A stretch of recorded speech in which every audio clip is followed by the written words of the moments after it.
My name is Aarti Malik and I teach economics to IBPP students. Yes, so what's your question? Do you think the use of intellectual property rights are ethical from an economics point of view? Frankly speaking, if I say it has to be suited to a particular situation. Yes, if you point out that a lot of research has gone, a lot of discovery has been made. It's been a creator's a creator's baby, you can say, and so because of that, the creator wants to protect the rights. So yes, in that terms, it's important that the intellectual property rights should be protected, because obviously a lot of research and development has taken place and they've spent a lot of money on it.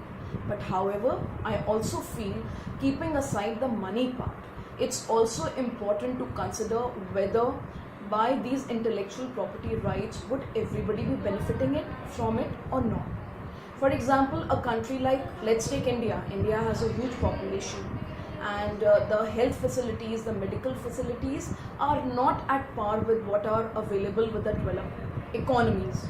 So in that case, if we have to protect our poor section of the society, we cannot afford to give a very expensive medicines. So the generic availability of these medicines definitely helps them, as it's protecting them.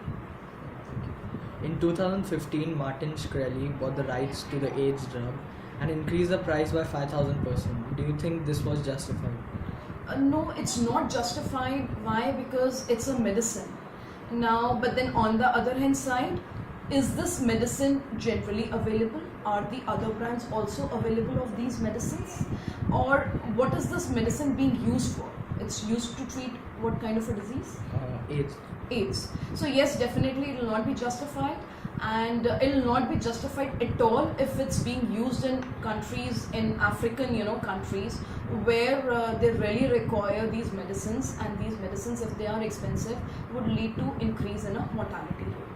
So yes, to protect them and to protect and to on humanitarian grounds, on the grounds of development, on the grounds of justifying for all rather than for one, it's important that intellectual property rights should be viewed in the context of the situation, in the context of the product, in the context of the economy, for better good. Thank you, ma'am.